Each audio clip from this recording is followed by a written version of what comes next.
Next Monday, 10/9 Central on ABC.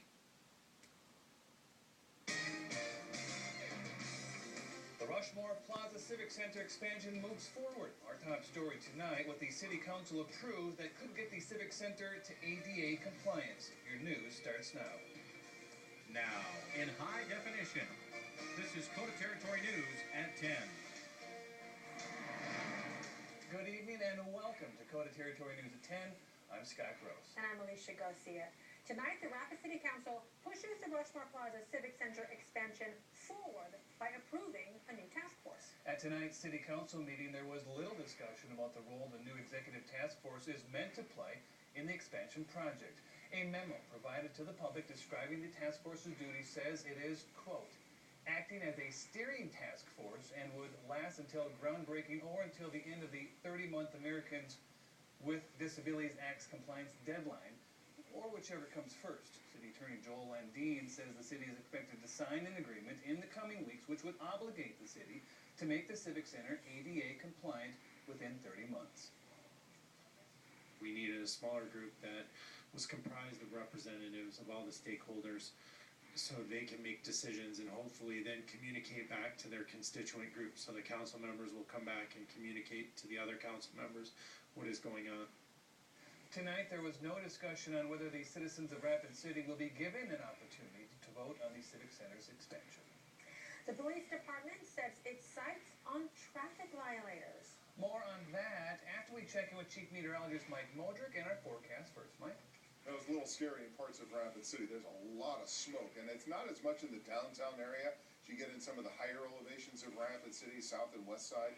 But there's a tremendous amount of smoke, and it's coming from a prescribed burn that's down in the southwest corner of Custer State Park. The winds are out of the south, southwest, and bringing it right toward the Rapid City area. So not a huge cause for concern, but annoying.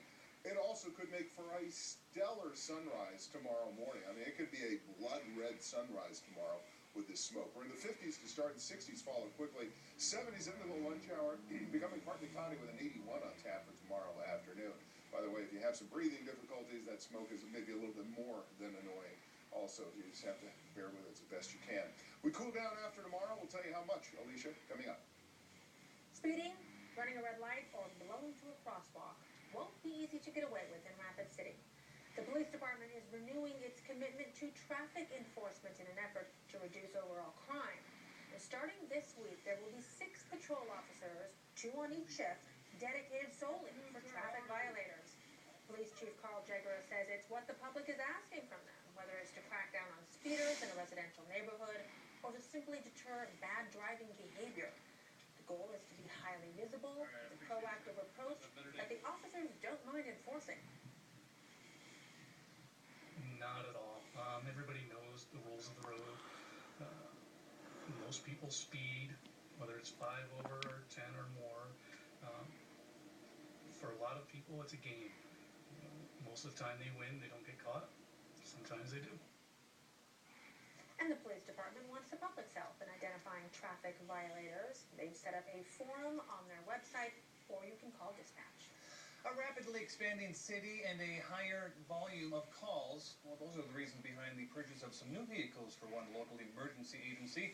The Rapid City Fire Department put 2 new state-of-the-art ambulances into service today to meet the growing demand for emergency care. The department has broken records every month for the number of calls coming in. The total cost of the 2 new units is a little more than $250,000.